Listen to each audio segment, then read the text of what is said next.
اب اس صورت کے آخری آیات ہیں، اور میں چونکہ اب ابتدا میں جس قدر اہتمام کے ساتھ یہ جوڑوں کا تعلق بیان کر رہا تھا، کیونکہ میں نے محسوس کیا کہ اب رفتار تیز ہونی چاہیے، اس میں کچھ کمی کر دی ہے۔ اب یہاں بھی نوٹ کر لیجئے گا کہ یہی سورۃ القصص اور اس سے پہلے سورۃ النمل، ان کے درمیان کیا کیا مشابہتیں ہیں، خاص طور پر اس آخری آیات میں۔ فرمایا تلک الدار الآخرۃ نجعلھا للذین لا یریدون علوا فی الارض ولا فسادا،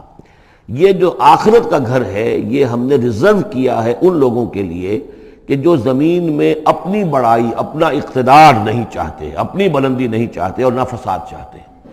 وہ اللہ کے دین کی سربلندی کے لیے محنت کر رہے ہیں، اس کے نتیجے میں ہو سکتا ہے کہ اللہ تعالیٰ انہی کو ذمہ داری دے دے حکومت کی، لیکن وہ طالب نہیں ہے حکومت کے، وہ اپنی سربلندی کے طالب نہیں ہے۔ اس سے زمین و آسمان کا فرق ہے کہ ایک ہے کہ آپ کسی نظریے کے لیے کام کر رہے ہیں، اب نظریے میں اگر آپ کی جد و جہد ہے، انقلاب میں آپ کامیاب ہو گئے تو ظاہر بات ہے کہ پھر انقلاب کے بعد ذمہ داری سنبھالنی پڑے گی۔ محمد رسول اللہ صلی اللہ علیہ وسلم ہی کو مدینے کی اس چھوٹی سی شہری ریاست جو وجود میں آئی تھی، آخر اس کی ذمہ داری سنبھالنی پڑی،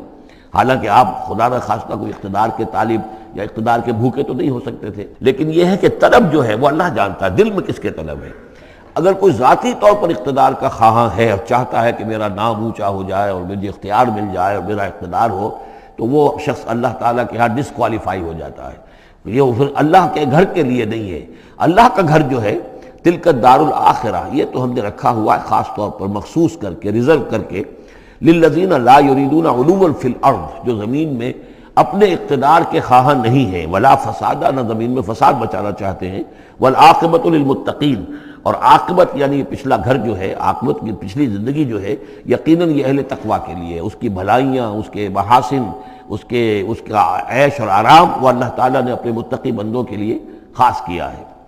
من جاء بالحسنۃ فلہ خیر منہا، یہ آیت میں آئی ہے سورہ نمل کے بھی آخری حصے میں، جو کوئی شخص کوئی نیکی لے کر آئے گا تو اسے بدلہ ملے گا اس سے بہتر۔ ومن جاء بالسیئۃ، اور جو کوئی بدی لے کر آئے گا فلا یجزی الذین عملوا السیئات الا ما كانوا یعملون، تو وہ لوگ کہ جو ان برائیوں کا ارتکاب کر رہے ہیں انہیں بدلہ نہیں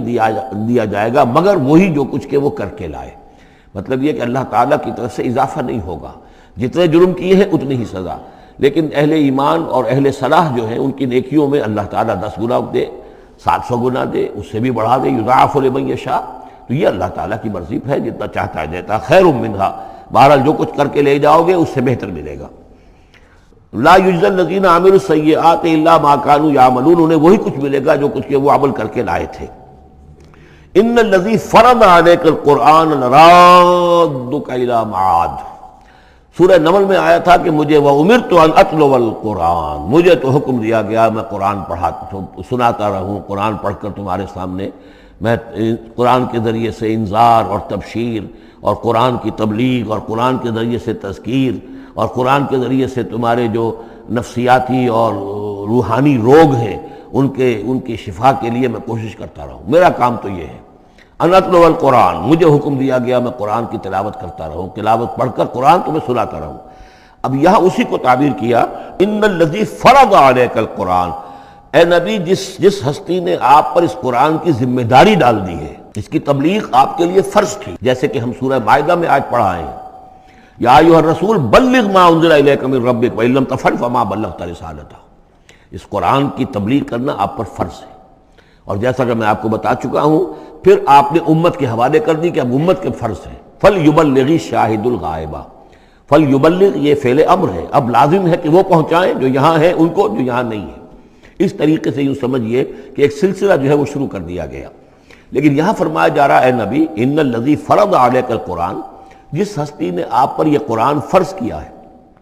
جس ہستی نے آپ پر قرآن کی ذمہ داری عائد کی ہے، یہی ذمہ داری اصل میں پھر جو ہم میں سے ہر ایک پر آتی ہے وہی ہے جو میرے کتابچے میں نے وضاحت کے ساتھ بیان کی ہے کہ وہ 5 ذمہ داریاں ہیں۔ اللہ قرآن پر ایمان جیسا کہ ایمان کا حق ہے، قرآن کی تلاوت جیسے کہ تلاوت کا حق ہے، قرآن کو سمجھنا جیسے کہ سمجھنے کا حق ہے، قرآن پر عمل جیسے کہ عمل کا حق ہے، پھر قرآن کی تبلیغ، قرآن کو عام کرنا۔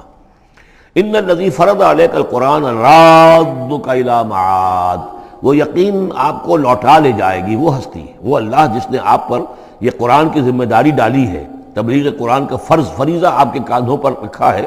وہ یقیناً آپ کو پہنچائے گا بہت اچھی جگہ لوٹنے کی۔ معاد عاد یعود سے اس میں ظرف ہے، لوٹنا، لوٹنے کی جگہ۔ اب معاد سے مراد آخرت عام طور پر ہے، ایمان بالرسالت، ایمان باللہ، ایمان بالمعاد، ایمان بالآخرہ کو ایمان بالمعاد بھی کہا جاتا ہے۔ لیکن اس کے بارے میں بعض روایات ایسی ملتی ہیں کہ اس کا شان نزول یہ ہے کہ حضور صلی اللہ علیہ وسلم جب ہجرت کے سفر پر نکلے ہیں مکے سے، تو جو عام راستہ تھا اس سے ہٹ کر آپ نے، چونکہ اندیشہ تھا اور واقعہ تھا کہ تعاقب ہو رہا تھا، تلاش کیا جا رہا تھا، 3 دن رات تو آپ غار ثور میں روپوش رہے، پھر آپ نے ایک بڑا ہی سخت راستہ اختیار کیا تھا کہ جو پہاڑی راستہ تھا، جو گزر رہا تھا، جس پر کہ کوئی انسان جاتا نہیں تھا، لیکن کچھ آگے چل کر وہ راستہ جو ہے وہ پھر اس مین راستے سے جا کر مل گیا۔ یوں سمجھیے یہ راستہ جا رہا تھا مین، کہ جو مکے سے مدینے کا تھا، حضور نے ایک اور راستہ اختیار کیا، لیکن کچھ عرصے کے بعد وہ راستہ جا کر اس راستے کے ساتھ مل گیا۔ جہاں ملا، اب آپ خود سوچئے کہ وہاں ایک ایسی سچویشن آ گئی کہ حضور ایک ٹی پر کھڑے ہوئے ہیں،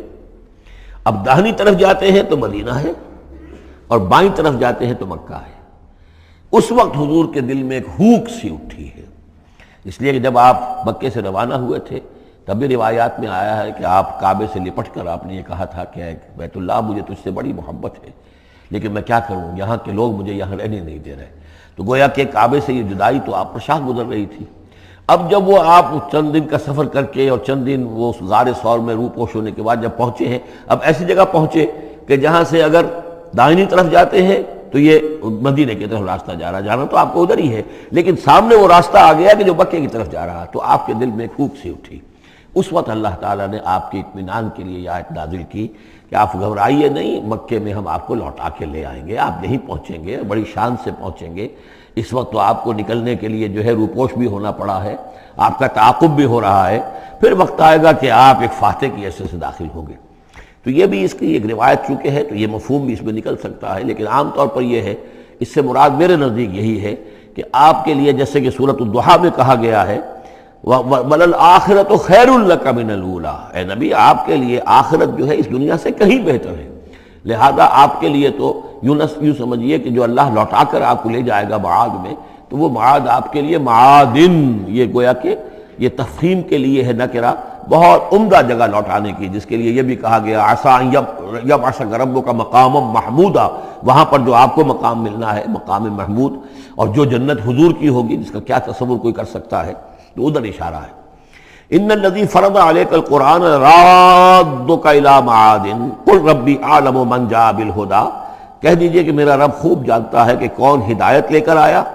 کون راہ کی سوجھ لے کر آیا، کون ہدایت لے کر آیا، ومن هو فی ضلال مبین، اور کون وہ ہے کہ جو کھلی گمراہی میں پڑا ہوا ہے۔